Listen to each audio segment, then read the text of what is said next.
un pastor hijo de misioneros en África, escribió recientemente acerca de un viaje que hizo junto con sus hermanos hacia el oeste de Zimbabue. Entre otras cosas que habían planeado hacer en este viaje estaba el hacer rafting en el río Zambezi. Él escribió: "Mientras me sentaba en el borde de la balsa inflable junto con otras 7 personas, todos preparados para la ocasión, con chalecos salvavidas y cascos, yo pensaba, el Zambezi no puede ser tan peligroso, ¿o sí?". En ese momento escuché al guía que dijo: "Cuando la balsa se dé vuelta", y pensé, un momento, él no dijo si la balsa se da vuelta, o en el raro caso de que la balsa se dé vuelta, él dijo: "Cuando la balsa se dé vuelta, permanezca en las aguas turbulentas. Usted se sentirá tentado a nadar hacia las aguas más tranquilas que están al borde del río, pero no lo haga. Es en las aguas calmas y estancadas al borde del río donde los cocodrilos lo estarán esperando. Así que cuando la balsa se da vuelta, quédese en el agua turbulenta". Este pastor sacó una aplicación de su experiencia y explicó que cuando pasamos por momentos difíciles, el huir a las aguas calmas puede resultar mortal. Y aunque la iglesia y cada cristiano no quiera quedarse en las turbulentas aguas del sufrimiento, cuando la balsa se da vuelta, tenemos que entender que las aguas turbulentas no son solamente diseñadas por Dios, son también una señal de la protección de Dios y el lugar del crecimiento del creyente. Las aguas turbulentas son donde el carácter y la perseverancia son fortalecidas, y es por eso que el creyente debe resistir la tentación de nadar hacia donde parece estar más seguro y tranquilo. Las aguas calmas son donde los verdaderos enemigos mortales están observando y esperando. Muchos tienen la idea, o incluso han sido enseñados, que la vida cristiana debería ser como un camino de rosas, llenos de ascensos, éxitos, salud, dinero y todo lo demás. La verdad es que es todo lo opuesto. El apóstol Pablo lo dejó en claro cuando advirtió en 2 Timoteo 3:12: "Y también todos los que quieren vivir piadosamente en Cristo Jesús padecerán persecución". Santiago escribió: "Hermanos míos, tened por sumo gozo cuando os halléis en diversas pruebas, sabiendo que la prueba de vuestra fe produce paciencia". Santiago 1:2 al 3. No es una cuestión de si es que llegara a pasar, sino de cuando pase. El cristianismo es, en cierta forma, como estar en una balsa en dirección a los rápidos. Y la realidad es que Dios nunca prometió al creyente un viaje tranquilo. Sin embargo, Él prometió un desembarque seguro. Así que este es el tipo de advertencia y ánimo que el apóstol Pablo está dándole a la iglesia en Filipos. Él les ha recordado de que son ciudadanos del cielo y que para ser buenos ciudadanos del cielo necesitan ser buenos miembros de la iglesia local, donde el creyente debe estar comprometido en 3 aspectos fundamentales. En primer lugar, Pablo ordena a mantener un espíritu de unidad. Esto lo vemos en Filipenses 1:27, que dice que debemos permanecer firmes en un mismo espíritu. En nuestro último estudio aprendimos que, en segundo lugar, debemos tener un espíritu de cooperación. Más adelante, en ese mismo versículo dice: "combatiendo unánimes por la fe del Evangelio". El cristianismo es un trabajo en equipo. Debemos tener el mismo deseo por la gloria de Dios para movernos como equipo en una misma dirección, y de esa manera entregar al mundo un mismo mensaje, el Evangelio de Cristo. Hoy llegamos al tercer aspecto de lo que significa comportarse como es digno del Evangelio. Y a decir verdad, este aspecto es un tanto sorprendente. Los primeros dos aspectos nos decían qué debemos hacer. Este último aspecto nos dice qué no debemos hacer. Pablo comienza el versículo 28 diciendo, en nada intimidados por los que se oponen. Permítame entonces completar el bosquejo. No solo debemos mantener un espíritu de unidad y tener un espíritu de cooperación, ahora Pablo nos dice que debemos eliminar el espíritu de desánimo. Debemos rechazar el pesimismo, en nada intimidados por los que se oponen. La palabra aquí para intimidado o asustado no aparece en el resto del Nuevo Testamento. Es una palabra que lleva la idea de caballos que están asustados o atemorizados en el campo de batalla. Es posible que Pablo estuviera trayendo a la memoria de los filipenses la gran batalla que había ocurrido 100 años atrás en aquella misma región, donde Casio asumió que él junto con Bruto habían perdido la batalla contra César Augusto y Antonio. Casio no sabía que su compañero había ganado su batalla contra Antonio. Él asumió lo peor. Casio se desanimó, perdiendo toda esperanza en medio de la batalla, y a causa del miedo se suicidó, ordenándole a su escudero que lo atravesara con su espada. Eso es conocido hoy como la batalla de Filipos. Y aquí Pablo está escribiendo, no pierdan la esperanza en medio de la batalla. Puede parecer que van perdiendo, pero no lo están. Ustedes están del lado de la victoria.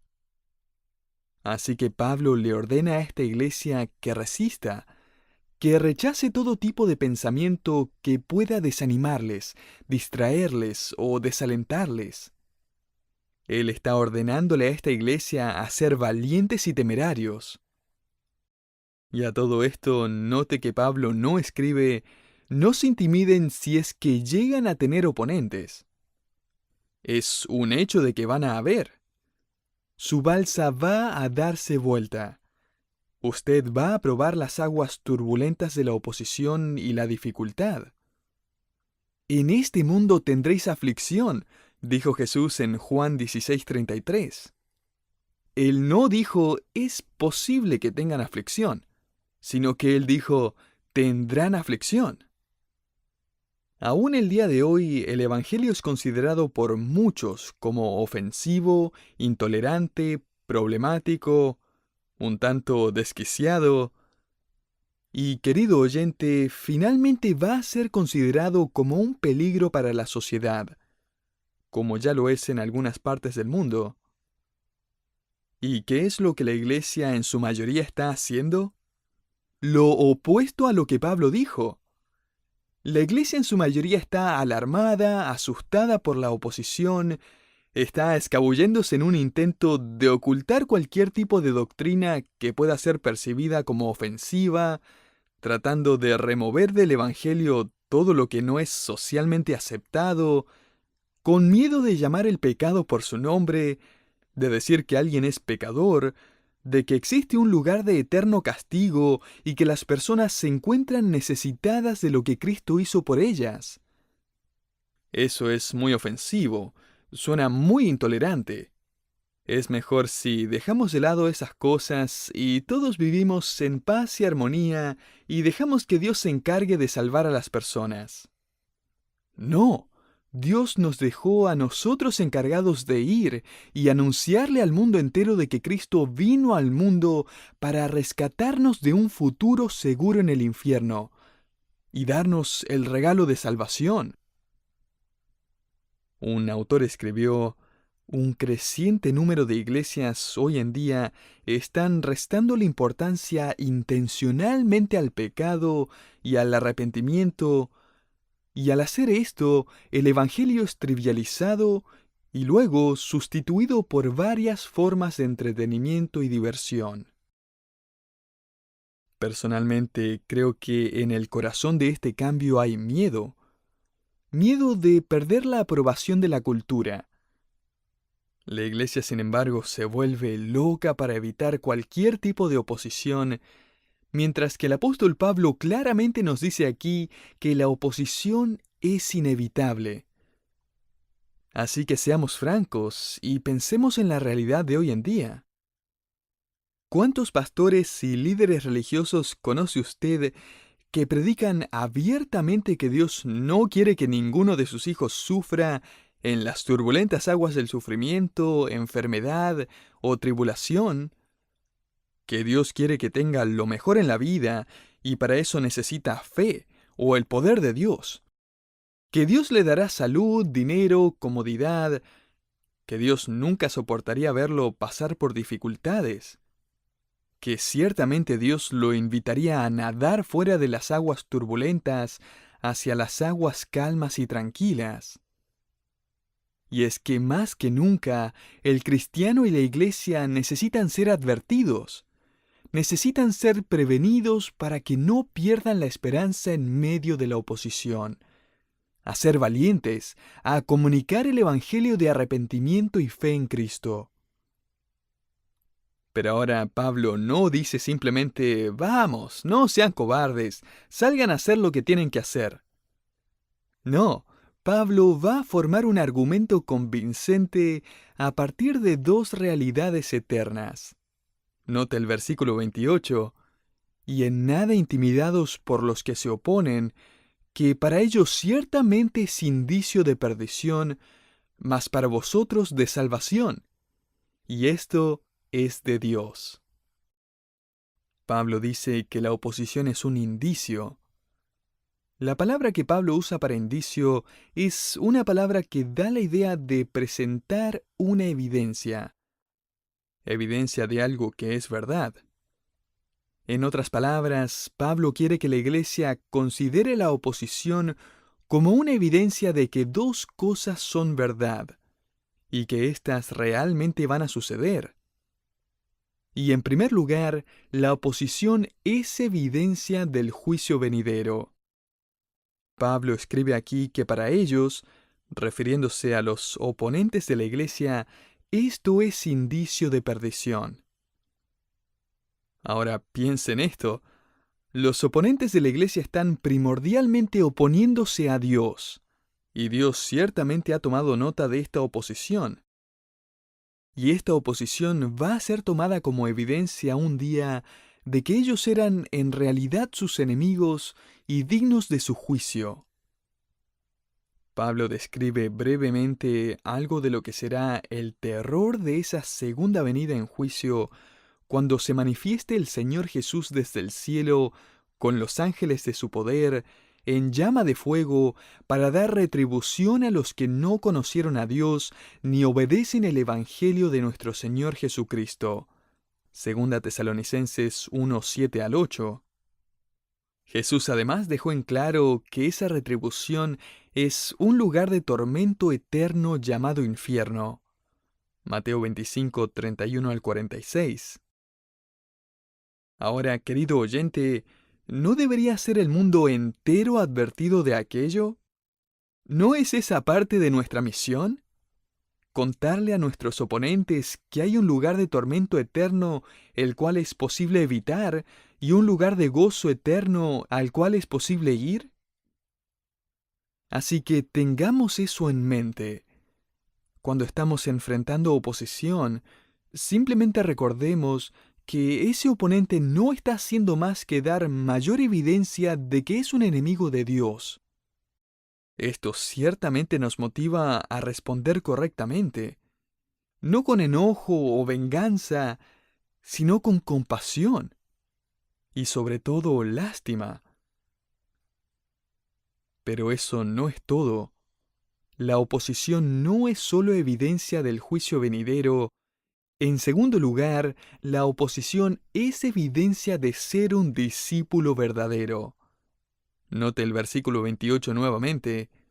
Y en nada intimidados por los que se oponen, que para ellos ciertamente es indicio de perdición, mas para vosotros de salvación, y esto de Dios. En otras palabras, el mero hecho de que uno está teniendo oposición por causa de Cristo provee evidencia de que uno pertenece a Cristo. Y no pude sino recordar lo que está pasando en Mosul, la segunda ciudad más grande de Irak. El Estado Islámico de Irak y Siria, ISIS, ordenó que todos los cristianos en la ciudad debían convertirse al Islam o pagar una cuota de protección o irse del país o serían ejecutados.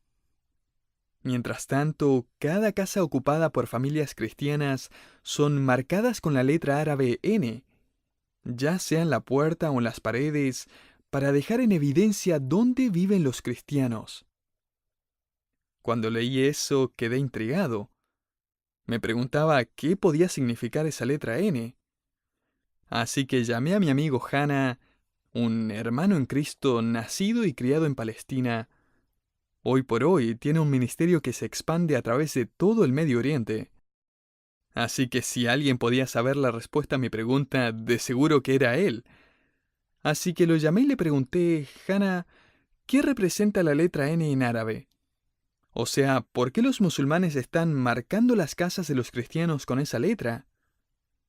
Él me dijo, el uso de la letra N se remonta a unos cientos de siglos atrás, cuando los cristianos eran conocidos como los seguidores de Jesús de Nazaret.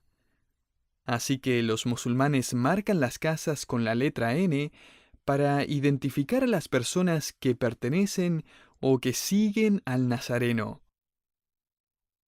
Esto es lo mismo que vemos en Filipenses 1:27, demostrado de manera tangible el día de hoy. Estas familias han sido marcadas por sus oponentes.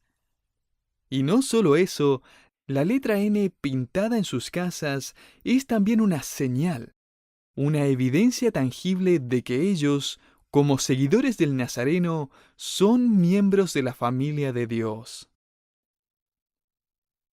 Ahora Pablo, en su siguiente versículo, va a ahondar su argumento al presentar tres recordatorios alentadores.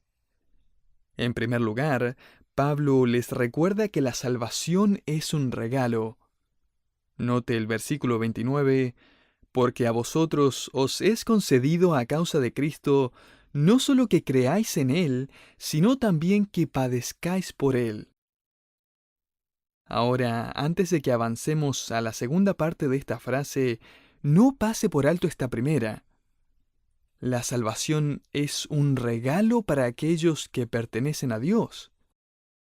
En Efesios 2, 8 al 9, Pablo le escribe a esta iglesia diciéndoles que son salvos por gracia por medio de la fe, no por algún mérito propio, sino que es un regalo de parte de Dios. La salvación es un regalo de parte de Dios. Pero aquí es donde la cosa se pone más interesante. Dios no solo le dio a los creyentes el maravilloso regalo de creer en Él, sino también el privilegio de sufrir por su causa. Así que Pablo no solo los anima a recordar que la salvación es un regalo, en segundo lugar, él les recuerda que el sufrimiento es un privilegio, porque a vosotros os es concedido. Suena como si acabáramos de ganar un premio o un gran honor. Pablo dice que por la gracia de Dios, no por castigo, hemos sido concedidos el privilegio de sufrir por Él. Esto significa que el sufrimiento no es necesariamente una señal de que Dios le ha abandonado. Por el contrario, puede ser una señal de que Dios le está honrando. No es un indicio de que Dios está enojado con usted. Incluso podría ser un indicio de que Dios está contento con usted. Muchas veces pensamos que las turbulentas aguas de la crisis, que el sufrimiento y los problemas de alguna manera se escurrieron de la mano protectora de Dios. Pero no. Lo que Pablo nos dice aquí es que los problemas vienen de la mano de Dios, y no como una marca de deshonra, sino de honra. Ahora, no me malentienda, Pablo no está animando a los creyentes a buscar sufrimiento y causar problemas. Él está diciéndonos que cuando los problemas y el sufrimiento inevitablemente lleguen, es Dios quien los ha concedido, como un regalo de su gracia. Pero ahora se estará preguntando, ¿qué beneficio nos trae este regalo? Este regalo nos ayuda a quitar nuestra mirada de las cosas del mundo, limpia a la iglesia de los creyentes superficiales y las tradiciones vacías. Nos enseña a depender en Dios y no en nosotros mismos. Aumenta la futura recompensa de aquellos que sufren fielmente.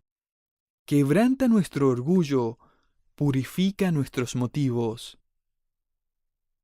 Querido oyente, el plan de Dios no es consentirlo y mimarlo, sino perfeccionarlo, hacerlo crecer en Cristo. No simplemente librarnos del sufrimiento, sino formarnos en medio del sufrimiento. Necesitamos modificar nuestra perspectiva como creyentes para poder resistir al desánimo, para no perder la esperanza en medio de la dificultad. La salvación es un regalo, el sufrimiento es un privilegio.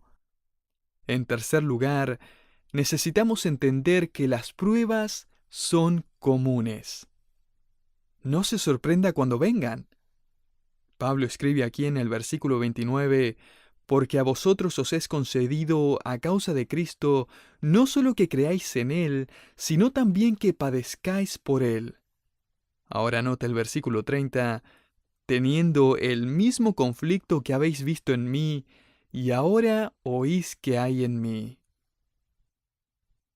Nuestras situaciones pueden ser diferentes, las pruebas pueden tener colores y matices distintos, pero el sufrimiento es el mismo.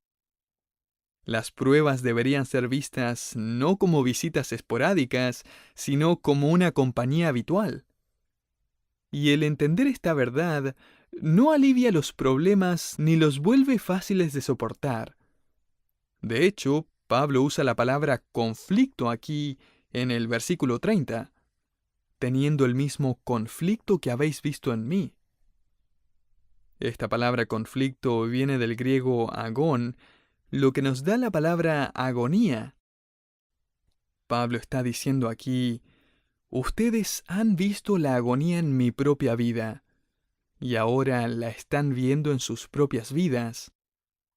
Lo cual es otra forma de recordarles que ellos no son los únicos que sufren, que las pruebas son normales, que son la evidencia de un discípulo verdadero. Son el regalo de Dios para producir madurez en sus hijos. Querido oyente, usted no es el único que está sufriendo. Lo que también significa que usted nunca está solo en su sufrimiento. Usted se encuentra rodeado por otros cristianos que han recibido el mismo regalo de sufrimiento.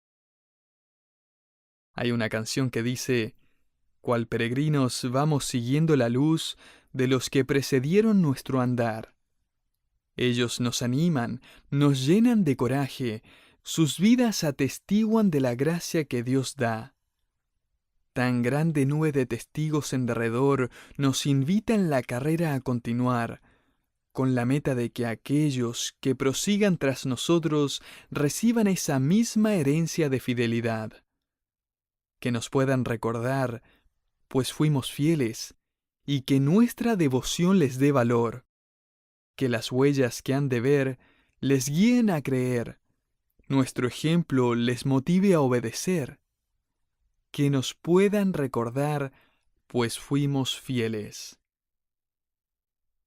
El cristiano debe aprender a permanecer fiel en la arena de combate, a enfrentar la agonía y el conflicto, a permanecer fiel en la carrera, a permanecer fiel en la balsa mientras atraviesa los rápidos, y a confiar en la gracia de Dios cuando la balsa se da vuelta y las turbulentas aguas cubren su cabeza. Incluso allí debemos comportarnos como es digno del Evangelio de Cristo, lo que según Pablo significa mantener un espíritu de unidad, mantener un espíritu de cooperación y eliminar el espíritu de desánimo.